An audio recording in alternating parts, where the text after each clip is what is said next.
State of Florida versus Snowden, number 23-1998. Parties, are you ready to proceed?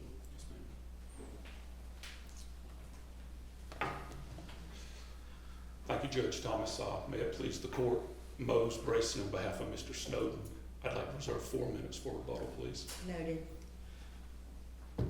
Modern police custodial interrogation, as the U.S. Supreme Court has made clear, is inherently coercive. By its very nature, it isolates and pressures the individual being interrogated, and it exacts a heavy toll on individual liberty. With that as basically the through line, I hope to make 3 main points today.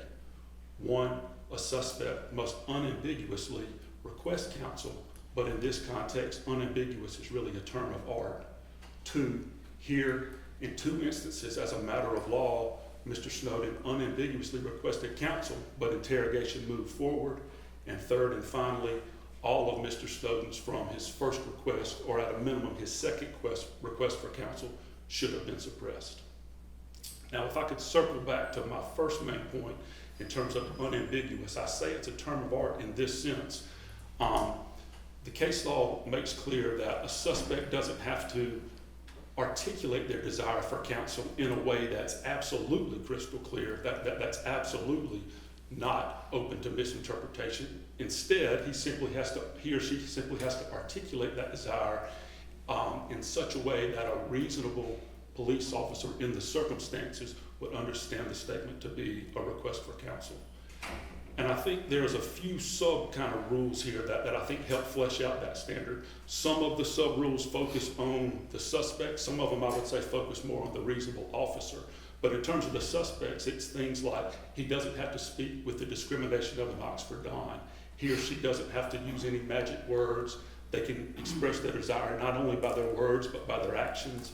And on the other hand, with the reasonable police officer, the case law makes clear that he or she has to use their common sense, that they can't use post-request responses to questioning to retrospectively cast doubt on clarity of the initial request. What Yes, if sir. the guy in custody just doesn't stop talking, like in the middle of spewing forth, like your client did quite a bit, in the middle of it says, I want a lawyer, and then just keeps talking.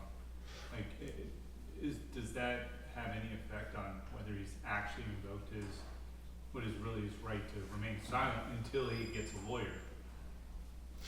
Well, I would say a couple of things. I mean, first of all, Judge Tenenbaum, I would distinguish sharply between the right to remain silent and the right to counsel.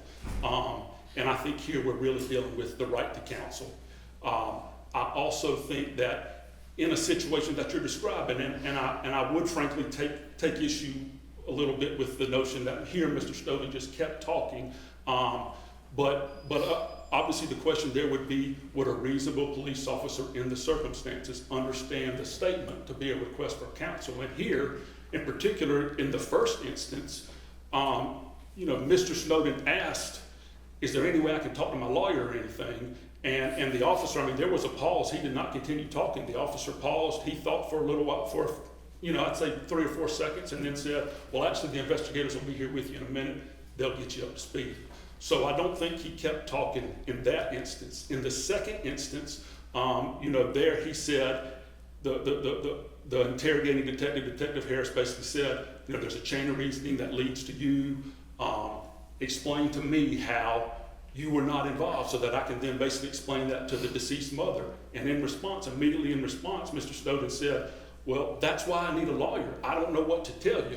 But isn't there a bit more in this case than that type pure situation? So even if we had an unequivocal request for counsel, you don't deny that your client actually, said to a deputy, I want to talk to that other officer again. And they said, we can't talk to you. You've requested a lawyer. And he said, I know, but I want to talk to him, and calls him back in and says, essentially, I waived that. I'm ready to talk. No, ma'am, I don't deny that happened as a matter of historical fact. Of course, in terms of its legal significance, I would say that Mr. Snowden's decision to ask to speak further with the lawyers was a response to and a product of the earlier unlawful interrogation, i.e. the officers continuing to question him after he unambiguously requested counsel. And if I could flesh that out a little bit, Mr. Snowden's decision to ask to speak further with the officers flowed naturally from the statements that he made, from the officer's failure to scrupulously honor his request for counsel. Well, it seems like, you know, in looking at the video and looking at sort of the sterile transcript, it seemed to me that his request to again speak with them followed them coming in and saying, you're under arrest for these numerous charges. Yes, ma'am. We're not talking to you anymore. You've asked for counsel, but then he calls them back to say, no, I'm ready to talk now. Right. Perhaps because he was just put in handcuffs and thinks, this is happening. I'm going to jail. Well, a few things there, Judge Thomas. I mean, Mr. Snowden was asleep for a period of time, and then one of the officers comes in and says, hey, swear to the truth of what you said earlier. He does that. A couple minutes later, he does ask to speak with the detective again, Coxwell. Detective Coxwell comes in. Mr. Snowden, Detective Coxwell tells Mr. Snowden, you're being arrested for first-degree murder as a principal. You can tell that Mr. Snowden just does not comprehend how someone who, explained that they just drove a car and didn't shoot anything could be charged with first-degree murder. Detective Coxwell basically says, well, you asked for a lawyer, but I mean, you can square things up, you can maybe minimize things, you can maybe give us some mitigation. When Mr. Snowden says, well, I didn't really understand, I just didn't know what to do, Detective Coxwell leaves. Mr. Snowden then does knock on the wall and say, hey, I will talk to them. When they come back in, they do read Miranda. Of course, the very first thing that Mr. Snowden then says is, how can I be being charged with first-degree murder, when I only drove the car? I told y'all I only drove the car. Now, Detective Harris does not respond to that question. He ignores it and basically says, let me ask you some questions about what you were saying earlier so I understand. So in that factual scenario, I would argue that, first of all, Mr. Snowden's motivation for asking to speak again with the officers was basically to deal with the consequences of the statements that he made when the officers failed to scrupulously honor his requests. So you're basically saying that, we need to clarify or write a new law that says once your right to counsel is invoked, you waive it, you talk, then you say, I don't want to talk anymore. If at some point the defendant says, all right, I am ready to talk again, I know I invoked my right to counsel, but when the police come back in, are you saying that it's in context of this case or generally that the police officers have to say, I understand you now want to talk to us again. What changed your mind? Did we say something to influence your decision? I mean, now from what you're saying, are we doing a colloquy on, changing your mind on waiver of Miranda? No, ma'am. What all that has to be done is what the law already says, which when a person unambiguously requests counsel, the officers have to scrupulously honor that request and cease questioning. And although it hasn't been addressed an awful lot of times in Florida, there is Florida case law. I don't know if this court has addressed it, but other district court of appeals have, that basically says, yes, there is this rule that says a suspect's statements after he invokes can be admissible against him if he, one, reinitiates, and two, waives the rights that he had invoked. But there's also another rule that says that first rule does not apply unless the officers scrupulously honor the invocation in the first place. And so, that's what sets this apart from, say, Welch, which the state had cited. The officers there scrupulously honored, and of course then it just became, well, did he reinitiate? Did he waive what he had previously invoked? What sets this in a totally different category is the fact that the officers did not scrupulously honor. So in that case, it basically comes down to, the exclusionary rule were those later statements come at by means sufficiently distinguishable to be purged of the primary taint? And what I gather from looking at the case law both in Florida and some federal circuit court cases in Georgia is it really does seem to come down to, were those later statements, that later decision to speak further, was it a product and or a response to the earlier unlawful interrogation? And there are a series of factors which, I acknowledge I pulled from some different cases, including Matt versus State out of Georgia, but there is also a Florida district court case, Scotsman, I believe, and it's things like, well, how much time passed between the earlier prior, unlawful interrogation and the subsequent, quote unquote reinitiation? Was it the same officer, same location? And here I would argue all those factors really weigh in Mr. Snowden's favor in the sense that this is only a few hours later. It's the same officers. He's in custody that whole time. It's basically the content of his statements in the second interrogation really overlap with the first. In the second overlap with the statements in the first. You can tell that the officers basically treated it as one continuous kind of interrogation. And so, yes, sir. I just don't understand how you're making or segregating off. I mean, let's just take the last, like the post-smoke break interrogation, you want to call it that. Yes, sir. If you match up what he's talking about at the end and compare it to what was going on the entire time, all he wanted to say, he kept talking about, is that he was driving. He didn't shoot. You can't shoot while you're driving, that kind of thing. He wasn't the shooter. That was his consistent position. He wanted to get that story out the entire time. And he wanted to tell someone about it, and it seemed clear from the video, he's trying to talk his way out of these charges because he just thinks that he can't be charged with premeditated first-degree murder, I guess, if he's just driving.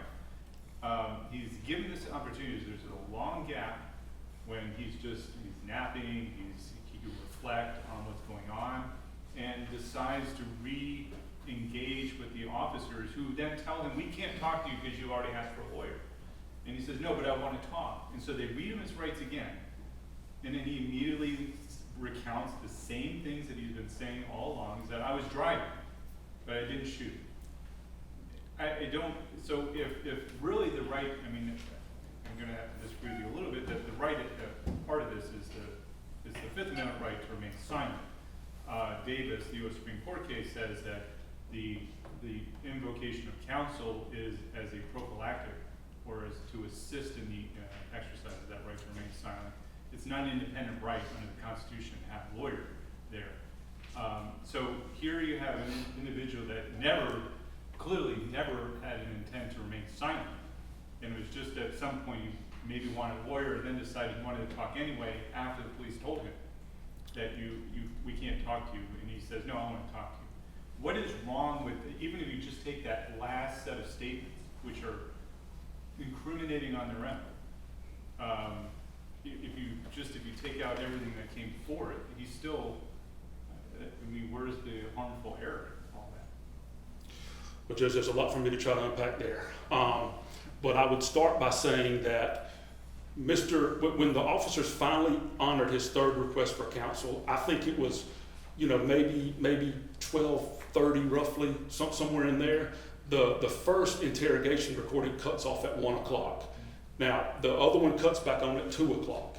In between that time, there's a smoke break where he's being interrogated there, and there's no reminder of Miranda, there's no reinitiation. So that alone. Why do you consider that to be an interrogation? Well, because the officers, in portions of that smoke break, there was express questioning. But even when it wasn't express questioning, there were actions and words that were reasonably likely to basically elicit an incriminating response. So I don't think it. And he even asked during the smoke break, I want to talk to the officer. I'm not the one that was talking to you before. Let me get you the guy, but he can't talk to you because you've already invoked counsel. It's like, no, I don't want to talk to him anyway. Well, so it doesn't sound like someone that wants to invoke his right to remain silent, and it doesn't sound like someone that's being badgered into waiving his right to remain silent. Well, here's the problem, I believe, with what we're focused on here is Mr. Snowden asked to speak with a lawyer. If that would have been scrupulously honored and he would have spoke with the lawyer, I hope we can all agree that any competent lawyer would have been, would have listened to Mr.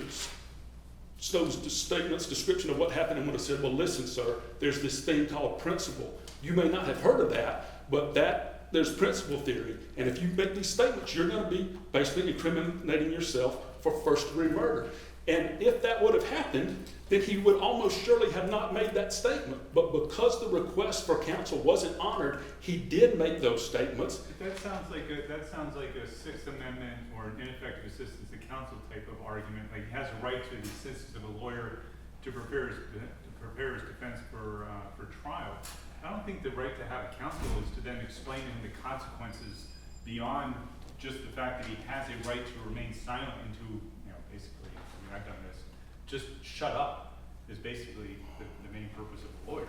Well, Judge Tenenbaum, I think the initial brief in particular, it quotes Miranda, it quotes multiple case laws that basically stand for the proposition that when a suspect invokes their right to counsel, questioning has to cease until they have an opportunity to consult with counsel. So whether it's the Fifth Amendment, the Sixth Amendment, or some prophylactic rule, I think the bottom line is that when a suspect unambiguously says, I need to talk to my lawyer, the questioning has to cease, and that did not happen here. And I think, I think in terms of whether he unambiguously invoked, it's important to look at some of these other cases where Florida courts said it was an unambiguous request. And so things like, look, can I have a lawyer, man, because y'all is trying to confuse me.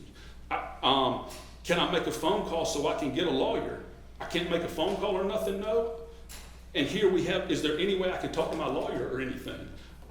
When I look at these cases that are discussed in the brief and in Daniel, there's a block quote from Daniel where they cite a number of cases in which the requests were unequivocal, but stated like as an interrogative sentence. Those statements seem materially indistinguishable from these statements. And again, I'm about to wrap up, but I just think it's important for us to appreciate that the request doesn't have to be crystal clear. It's would a reasonable officer in the circumstances understand it to be a request. And here, if these statements in other cases were found to be unambiguous, I can't see how that's not the case here. So unless there are further questions, I'll reserve the balance of my time for rebuttal.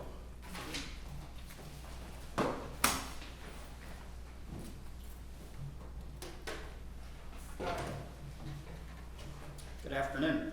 Hey, please report, counsel. My name is Darren Shippey.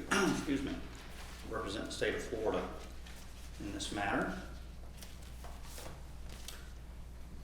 Just to respond to one thing that counsel said, that the request for counsel does not have to be crystal clear. Case law says there needs to be with sufficient clarity. So I don't know how you can distinguish crystal clear and sufficient clarity to say that they're not the same. If he hadn't said or something, if he just said I want a lawyer, would that have been crystal clear? Which one are we talking about? Let's just And say the second- 1228, Let's just say the second request. second one? The post, The the context- post Bauman, the post first Miranda. No, the context is still the same, and part of it is that he continues to talk. That's part of the problem with that. How much of a gap does there need to be? What's the right way to invoke counsel? It's not covered in the TV shows. So ask for a lawyer, pause, was it 5 seconds, 10 seconds? There's no time requirement. The context and what you have is the benefit of the videos in this case, which long ago they didn't have the benefit of, that you can look at it the same as everybody else. But we're dealing with this in real time, and you have what I will call professional law enforcement who have done this before. They were both homicide investigators, both Harris and Coxwell. Harris actually retired at the time they had the suppression hearing. So this wasn't their first rodeo, and I would suggest that the record reflects they knew what they were doing. Nobody was present other than people walking in to clean up his vomit at the 11:25 comment, and I'll get to that. At 12:28, they'd already read in Miranda. They did what they were actually required to do. Miranda says, this is what you have to do. This is what they did. They heard the comment. They actually responded. He kept talking, so it was hard to get it in, but 14 seconds later, they said, to that point, it's your choice. They told him it's your choice at that point in time. You want a lawyer? Have it. That's the implication or inference of what they say. You said it earlier best. He just kept talking. He could not say his story enough times, which was when they first got together and started talking, both of the smoke breaks, after the reinitiation, he wanted to tell them why he could not be convicted of murder.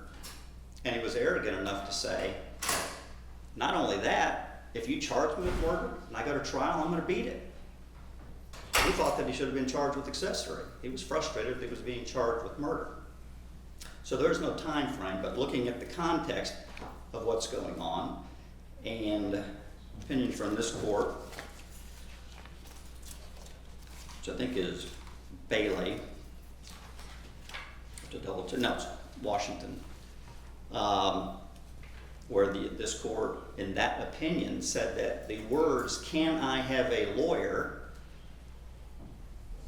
they can be unequivocal, and they can be equivocal. That opinion talks about that, and we cited it in the brief, Washington versus State. So you have to look at the context, and in this instance, it's clear that Mr. Snowden, he wanted to talk because he knew that he was only driving. You can't drive a car and shoot, presumably because he would have been shooting out the right-hand side, because the 58 shell casings that were left at the shooting scene, 14 of which resulted in going into an unintended victim of Mr. Clardy, shooting him 14 times, most of them in the head.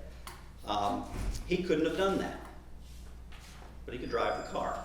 And you're right, he didn't know about the principal theory. That's, in law enforcement, is clearly under the law not obligated to explain to them, you know, you might not want to talk. This might be a problem for you. That's on the defendant for doing what he did. I did want to make sure that the court is aware that we did file 2 supplemental authorities in this case, both of which the opinions came out after the briefing had been conducted in this case. The first is State versus Penna. The other is State versus Denson. We'll talk about those in just a little bit. Also wanted to make sure the court is aware, because it didn't get addressed specifically in the briefs, but the issue of reinitiation was raised in the amended motion to suppress. The defense counsel below argued that issue. The state responded to that argument at the amended motion to suppress, and the trial court actually ruled on that issue, saying that he had reinitiated this on his own. Talking about some of the facts relevant to this reinitiation, because that's where I'm going to start and work my way back. The video reflects actually that law enforcement had some contact with Mr. Snowden in the 2:30 in the afternoon, 2:40 range. He was cold, apparently didn't have a shirt on, and they were trying to work with him as far as getting him some sort of covering. So that wasn't the first contact, so it's not like he was left alone. And he didn't bother talking at that point in time, kept it to himself. But at 3:04, when Coxwell comes in and asks him to swear to what he had to say before, so they had some sworn testimony, he admitted to what he said before was the truth, and he left. That was all of 8 seconds. He's in and out. No conversation, no questioning, no nothing other than that single question, and he's out of there. 2 minutes later, the video's so telling against Mr. Snowden. He starts waving at the camera, but that's not enough. He starts banging on the wall. He wants their attention because he's got something to say. Someone finally sticks their head in, and he says, he asked them to get the dude who just walked in. That was Coxwell that came in, got that information from him. So at 3:09, which is 3 minutes later, Coxwell enters, and all he does is sit. And this, once again, is where it goes south for Mr. Snowden. Mr. Snowden asks, "What's going on?" Well, when he asks what's going on, case law is clear, and I think it's Welch in this case that we cited in the brief, says, you've reinitiated, you tripped the trigger, tripped the wire, I should say, game's on. But he doesn't stop there. Is there a period of time? So they did they acknowledged they asked for counsel. This is before the Yeah, so smoke here, break. here's what happens. You got the 11:25 where he makes the random comment where people are in there trying to clean up his vomit and get him out of there so they can clean up the room. I'm talking about I think it's the third, so. Yes. The third time. Third time is After 12:45. After they'd gotten everything out of him, and then they realized, well, now we'll honor his request for counsel and we'll stop talking with him. No, I had 2 questions about that. First, what is the difference between that third request for counsel and the second request for counsel? And my second question is, did they do anything to actually get him a lawyer in the meantime? And are they obligated to do something to get him a lawyer in the meantime? Okay, so as to the second question, only if they decided they wanted to continue examining him without a reinitiation on his part, then they would have had a requirement to go get a lawyer. That wasn't gonna happen because it's gonna be taken into custody, they're gonna keep their hands off of him, he's gonna have a 24-hour appearance after that, and the case will go as the case goes. So only if they wanted to continue talking to him. And the first one was, what's the difference between the two? So the one at 1228, he just keeps talking. And at best, it's an equivocal request, but nobody's making that argument below, and nobody's made the argument on appeal, so that's not something the court should concern itself with, whether or not Almeida, A-L-M-E-I-D-A, was followed in this instance. That's off the table. At 1245, once again, you're dealing with law enforcement who has done this before. They've listened to what people say. In response to the second one, as I said before, 14 seconds when they're trying to get some words into what he said, says to that point, it's your choice. So you got the choice, but if you keep talking, consequences are what the consequences are. The third one, there is a pause, and it is palpable, it's noticeable. He's looking down, as I recall. There's a long pause.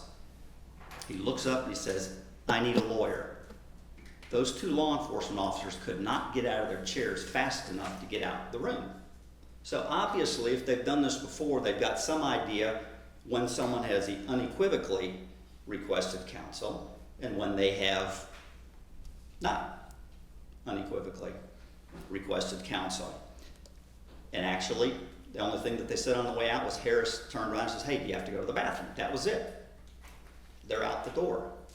So there should be some reliance on law enforcement who does this for a living, homicide investigators, veteran homicide investigators, recognizing the difference between what happens at what he says at 1228 and he keeps talking, and what happens at 1245 when he flat out says, I need a lawyer. And in that context, they recognize that to be a request for a lawyer. So they stop the questioning. Just in the fact that they're experienced law enforcement, that can cut both ways. I mean, they're not in the business of enforcing individuals' Miranda rights. They're in the business of making cases. So, It could cut. another reading for what happened is, well, they didn't have what they wanted after the second request for a lawyer, but they certainly had what they needed after the third. It's like, okay, now, we don't need anything else. And as you acknowledged, like, they didn't have any plans to talk them further anyway. It's less than 20 minutes though. I mean, 1228, they throw in there, it's your choice if that's what you want.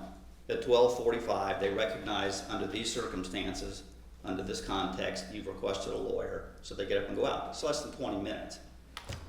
Well, the thing is your choice. Isn't that also an acknowledgement that you requested a lawyer?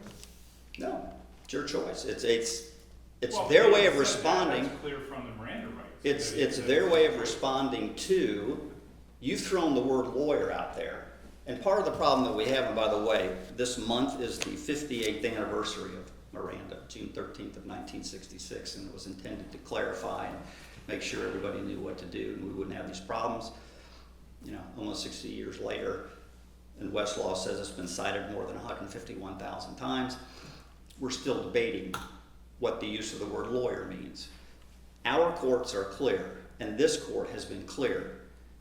There has to be sufficient clarity on the part of the person making the request that a reasonable officer under these circumstances would have known that's a request for a lawyer.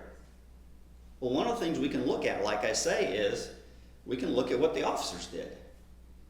They clearly distinguished between what was said at 1228 and the context in which it said it, how the defendant said it, the fact that he continued to talk, and the fact there's a long pause at 1245. He's thinking about it, and then with the tone of his voice says, I need a lawyer. So they knew.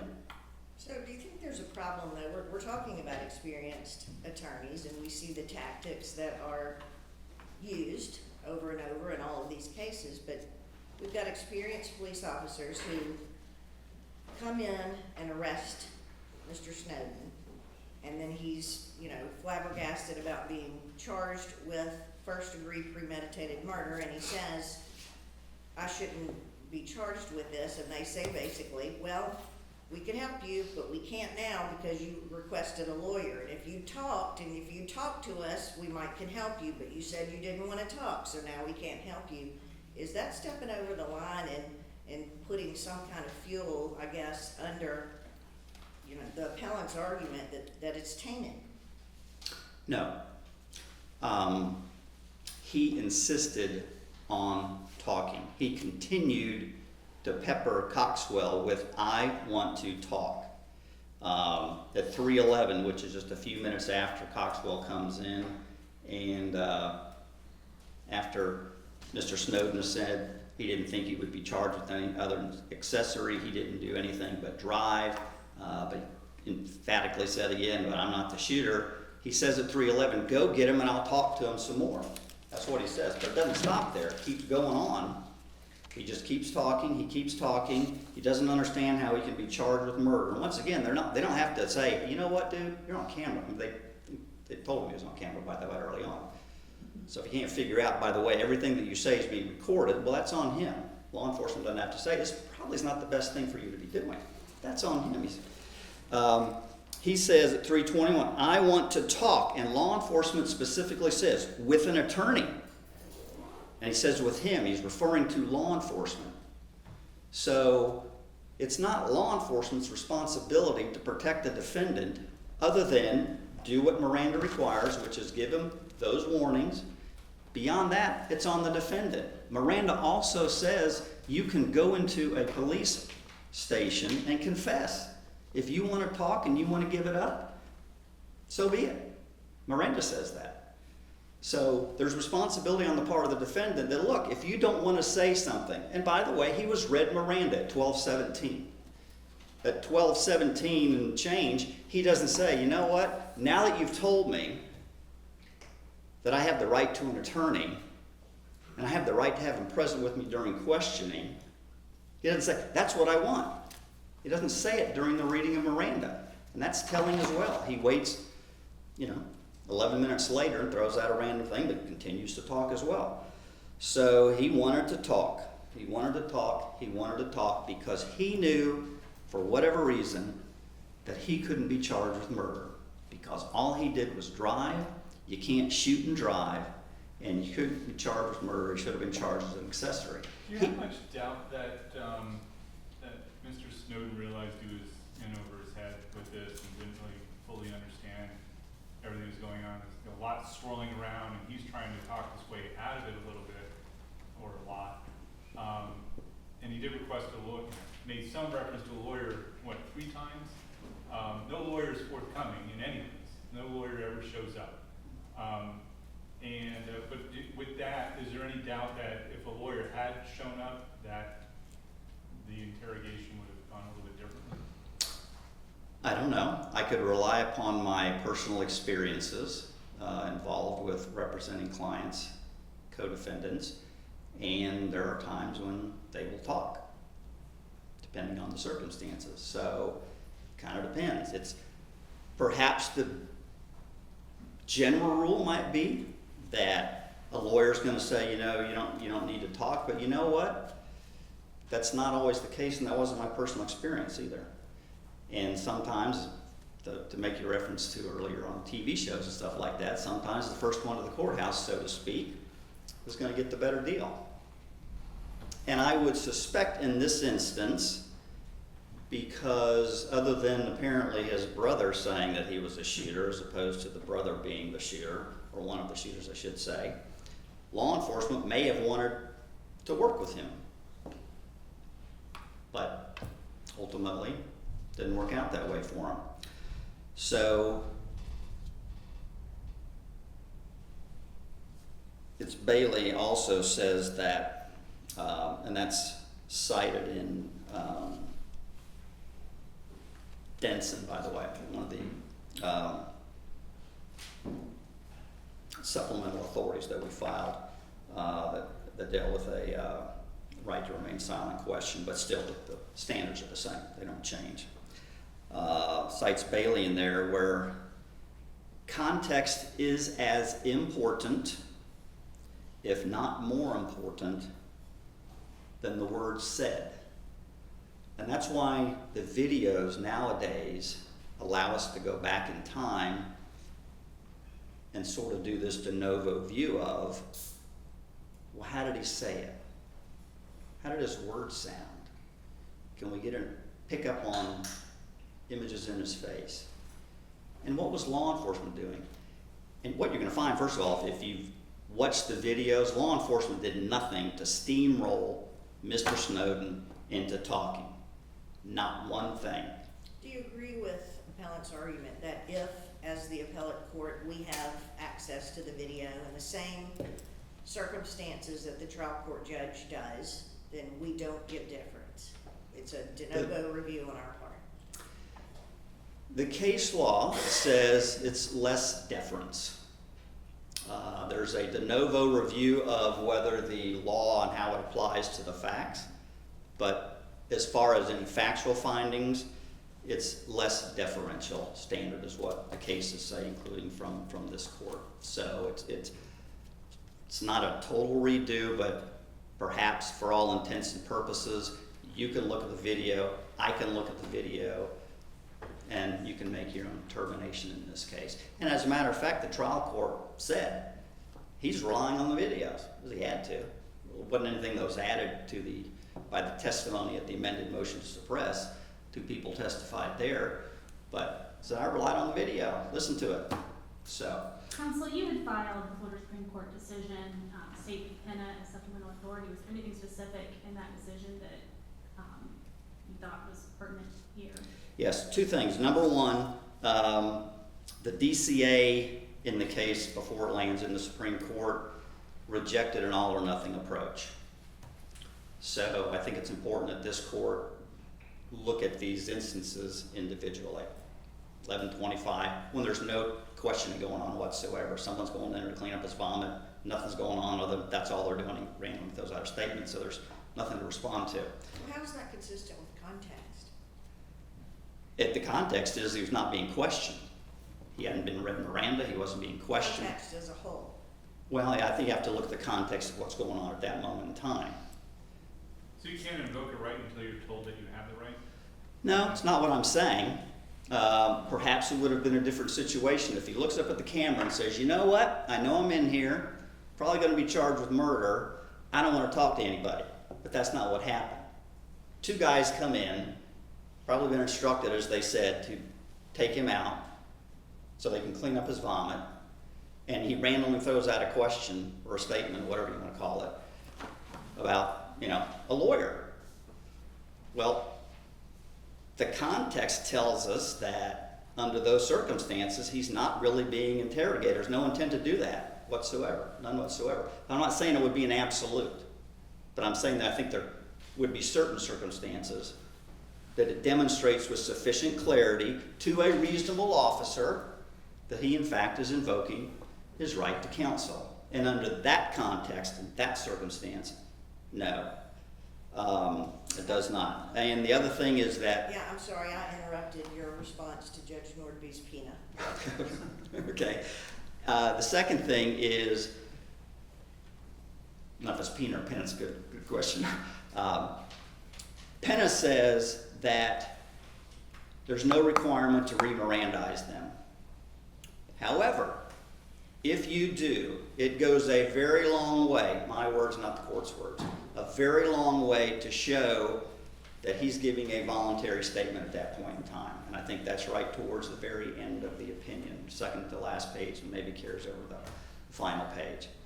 So the bottom line is, whether you look at the reinitiation, there's question marks, at least as to when one of the smoke breaks was, timing-wise, how that fits in. But the record's clear when you look at the videos, you listen to the smoke breaks. Mr. Snowden, in this case, was trying to make his case to law enforcement that he could not be charged with murder, and he was going to say it over and over and over and over again until someone listened to him. But in this instance, they did listen, but that they in fact charged him with murder. And not only that, he went to trial, and based upon the evidence that was introduced at trial, he was convicted of murder and attempted murder, as he should have been. And with that, I will sit down. Appreciate it. Thank you. And appellant will give you 2 minutes and 43 seconds of additional time. Thank you.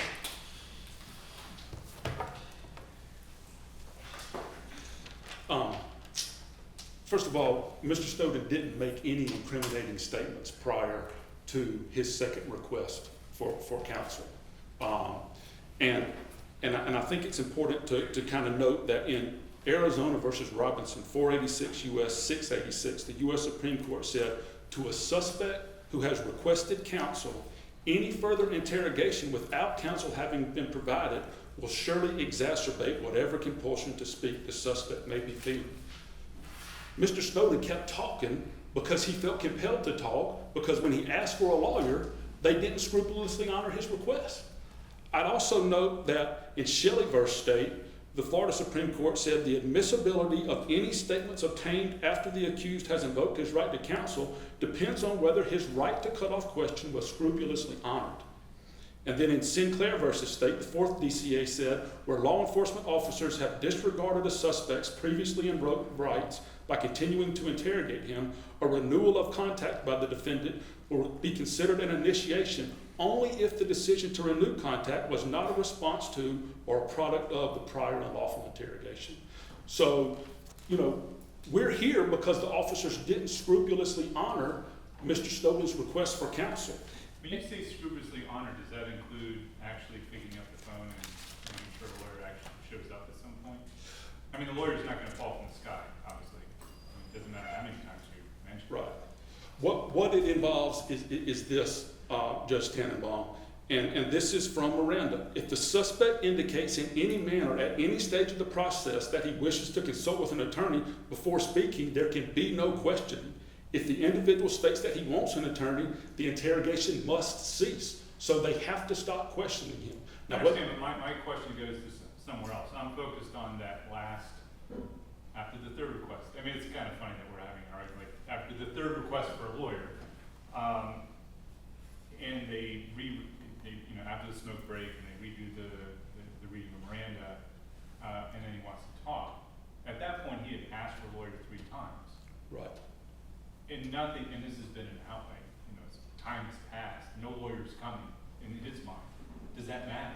The fact that no one informed him that, a lawyer's on his way because you requested it last time, do you still want to talk? It's just, you requested 3 times, it's like the magic words, and no lawyer ever shows up. Does that matter? I honestly, Judge Tannenbaum, because it wasn't briefed, I'm not sure. I do think the case law probably says the officers don't have to line up an attorney for the suspect, but. Well, where's the lawyer gonna come? I mean, when we talk about, he asked for a lawyer, the assistant, it's not that you just stop talking, it's, the point is to have a lawyer present while the questioning is going on so that you can more carefully, enforce your right to remain silent. That's Right. my understanding of the purpose of having a lawyer. I agree, and so what should happen is they should cease questioning, and when he has an opportunity to contact a lawyer and get them out there, then he can do that. But I mean, the problem here is that the officers didn't cease questioning. And I do just want to kind of focus on a couple of things. The first request, Mr. Snowden did not keep talking in the first request. He said, is there any way I can talk to my lawyer? And it's paused for seconds, and you can tell that the investigator who's in there, the wheels are clicking in his head. He's thinking, this guy's talking about a lawyer, and he just says, well, the investigators will be here with you shortly. They'll get you up to speed. So, he heard what was said. Does that request get imputed to everyone? Like, if you make a request to one, and Yes, I believe a reasonable officer would, and in a footnote in the reply brief, I did go into that. I know in Arizona versus Robinson, the U.S. Supreme Court basically said that, they're not going to give any significance to the fact that a second officer interrogating doesn't know about the first request. So yes, I do think that's imputed. I would also say, Judge Tannenbaum, there really is not much different between the third and second request. I need a lawyer versus I need to talk to my lawyer. A reasonable officer would understand both of those things to be a request for a lawyer. And the fact that the officer said, well, to that point, You know, to that point, that's your decision. I mean, he heard what was said, and if you watch that part of the video, within 5 seconds, yes, Mr. Snowden said, I was just driving the car after he said I need to speak to a lawyer, but Detective Harris not only said to that point, that's your decision, he immediately started talking about how they had heard Mr. Snowden on jail calls, speaking with his brother, making incriminating type of statements. So, you know, he was trying to move that ball forward and not really honor the request. I would also note that, you know, I think it's important to point out that in Denson, there really is a difference between the right to remain silent and the right to counsel. And I say that because the right to remain silent, it lends itself more to ambiguity, particularly after substantive questioning has begun, than the right to counsel. And that's because, as this court talked about at length in Denson, when a suspect says something like, oh, I don't want to talk about it, well, it's often ambiguous to the officers, to a reasonable officer, whether they're saying, I don't want to talk about what the last question was, or I don't want to talk about this whole thing, period. I want to remain silent. That is not the case with the right to counsel. I mean, I can think of a scenario where perhaps it was ambiguous, but 99% of the time, it's going to be evident that the purpose for which they want the lawyer is to help me with this interrogation right now. Maybe if they say something about, well, I was done wrong, I want to file a personal injury lawsuit, I need a lawyer. Okay, maybe there's some ambiguity there. But unlike with the right to remain silent, 99% of the time when there's a reference to counsel, it's going to be clear that it's for the purpose of helping them with that interrogation.